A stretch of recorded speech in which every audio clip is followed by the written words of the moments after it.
menjatuhkan pidana kepada 5 terdakwa Harvey Muiz dengan pidana penjara selama 20 tahun dan denda sebesar Rp1 miliar dengan ketentuan dan kurungan selama 8 bulan. Dia menghukum terdakwa untuk membayar uang pengganti kerugian keuangan negara sebesar Rp420 miliar. Hukuman terhadap Harvey Muiz mengalami peningkatan signifikan setelah proses banding. Sebelumnya pada pengadilan tingkat pertama, Harvey Muiz dijatuhi hukuman penjara selama 6,5 tahun. Namun dalam putusan banding yang dibacakan oleh Pengadilan Tinggi Jakarta, hukuman tersebut diperberat menjadi 20 tahun penjara. Pada tanggal 23 Desember 2024, Harvey Muiz divonis oleh Majelis Hakim Pengadilan Tindak Pidana Korupsi Jakarta Pusat. Hakim Ketua Eko Arianto menyatakan bahwa Harvey Muiz terbukti secara sah dan meyakinkan bersalah melakukan tindak pidana korupsi secara bersama-sama serta pencucian uang.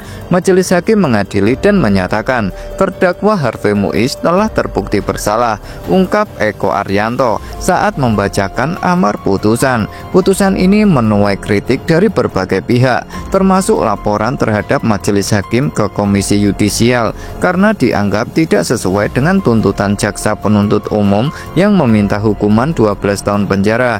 Hakim berpendapat bahwa tuntutan tersebut terlalu berat jika dibandingkan dengan kesalahan yang dilakukan oleh terdakwa. Jaksa penuntut umum yang merasa keberatan dengan putusan tersebut kemudian mengajukan permohonan banding. Dalam proses banding, Pengadilan Tinggi Jakarta memutuskan untuk menambah hukuman Harvey Muiz menjadi 20 tahun penjara. Selain itu, Harvey Muiz juga diwajibkan membayar denda sebesar 1 miliar dengan subsidiar 8 bulan kurungan, yang sama dengan putusan di tingkat pertama. Namun yang paling mencolok adalah peningkatan jumlah uang pengganti yang harus dibayar oleh Harvey Muiz. Dari sebelumnya 210 miliar, ini dirinya diwajibkan membayar 420 miliar sebagai ganti kerugian keuangan negara. Ketua Majelis Hakim di tingkat banding, Teguh Haryanto menyatakan menghukum terdakwa untuk membayar uang pengganti kerugian keuangan negara sebesar 420 miliar rupiah saat membacakan amar putusan pada Rabu 13 Februari 2024.